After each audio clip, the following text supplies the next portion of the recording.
Good morning, good afternoon, good evening, network. Welcome to the latest episode of Hiring in HD, the bite-sized content where I get to throw questions and scenarios from the hottest topics of the hiring world at some of the best team leaders and business owners that we've got in the industry today.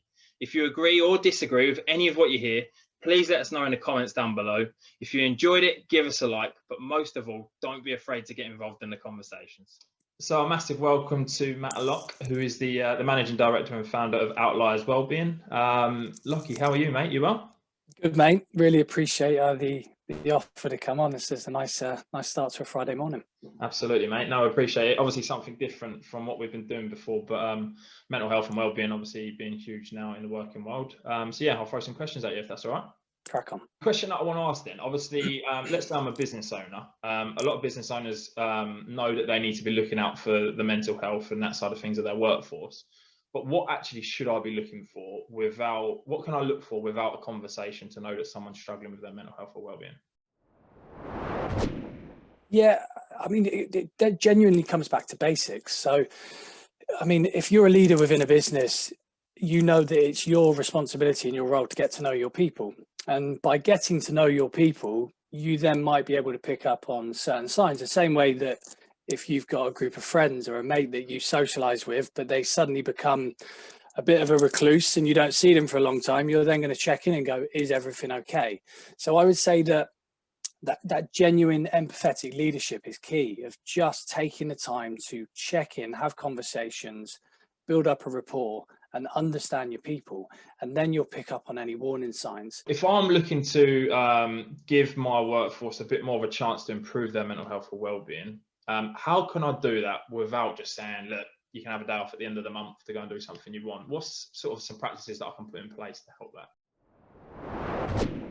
A saying that I have is you can't have well-being without culture, and you can't have culture without well-being, and it is really huge. So ensuring that you've got this culture that allows for people to feel happy, to be themselves, to be open, to have the conversations that are needed around mental health and well-being, that's so important. And then maybe the yoga sessions and the workshops and the keynote talks, they come after you've really nailed that culture and that team spirit. There's a lot of initiatives you can do. There's stuff you can put on for your people, which we're a huge advocate of, about education, whether that's be coaching, whether that be leadership development or digital learning or workshops, which are all great, but it has to coincide with what culture you're creating for your team.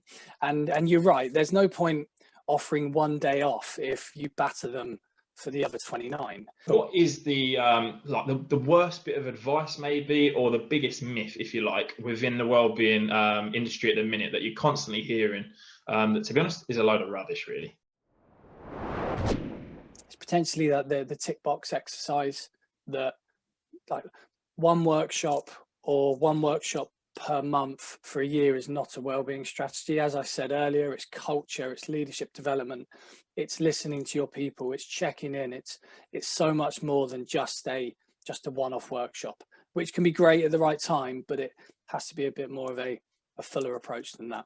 What the pandemic has taught us more than anything is everyone has got something going on. So even when you look from the outside and they've got the perfect house, the perfect family, there's still stuff going on. It's still challenging with the remote working, with the children being at home.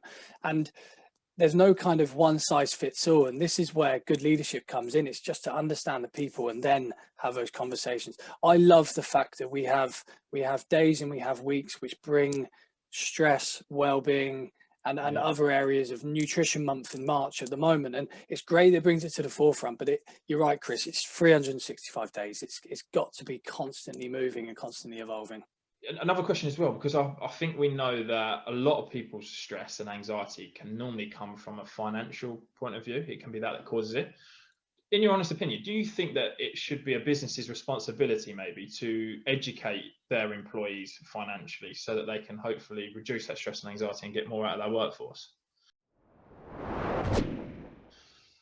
It's a great question. And look, the wording is really interesting to me. It's is it a business's responsibility? And we've had this discussion with some very large businesses about, well, is it our job to ensure that our people are taken care of 24/7? This is my professional opinion and my personal opinion as well, and I put my neck on the line. 100%.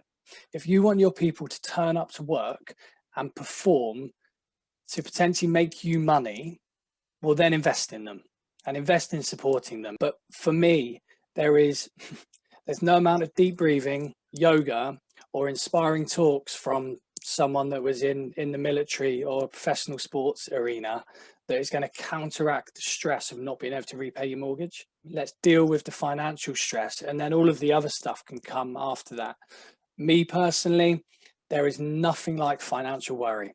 I can lay in my bed staring at the ceiling in cold sweats, and I have done over the years, about my financial situation and then what that's going to mean for my wife and now my kid. So I'm sort of like, look, I can go for a run in the morning and it helps a little bit, but it doesn't get to the root of the problem. So my advice is yes, I think businesses should. And there is some amazing free advice. So this doesn't have to be a huge investment for businesses. It can be part of a wellbeing strategy. It can come amongst lots of other stuff that you're doing, but there's some great free advice. It might just be, yet again, having the conversation. How are finances at the moment?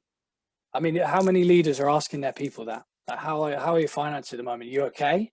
How's the house? Like, got any renovations? There's lots of questions that you can ask that will give you a picture.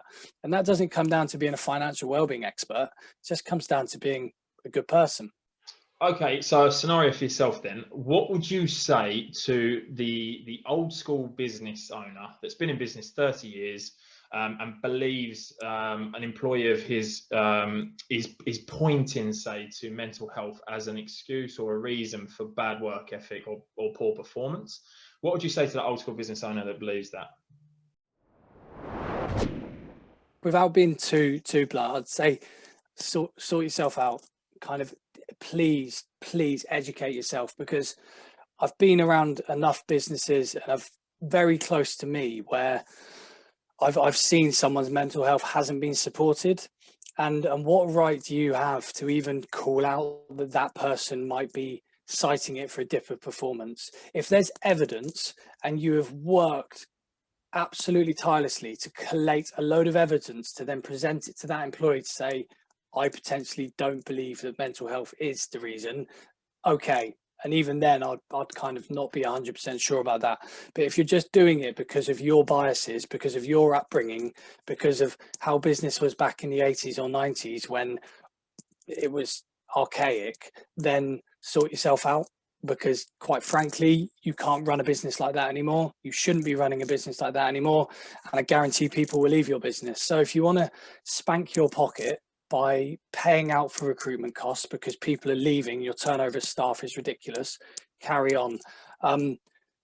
But I don't believe that is the case in most people. And I think that just actually taking a step back and getting a bit of education, getting a bit of support, building a team around you that can help you, then potentially you can evolve as well. And I'd say that my one lesson that I kind of bring into businesses from sport is Sir Alex Ferguson, because he just evolved. That's why he did it for 20 years. And you look at the players that he would have first had to the players he had when he finished, he just constantly evolved and built a team around him.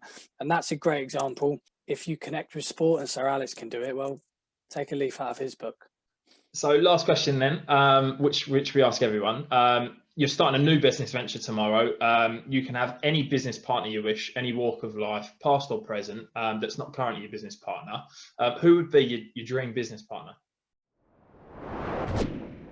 Keeping it quite present and someone I genuinely have learned so much off of in the last kind of 4 to 5 years, and I've read his book, is James Watts, so one of the co-founders of Brewdog.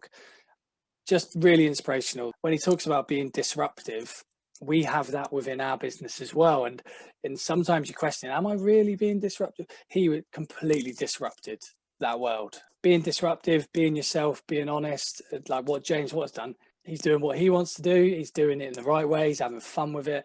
And I think that's such a good example. So to be honest, it'd be great to partner with him and just probably be a bit of a sponge, because he's certainly inspired me. I mean, yeah. And free beer, probably. Yeah, hopefully.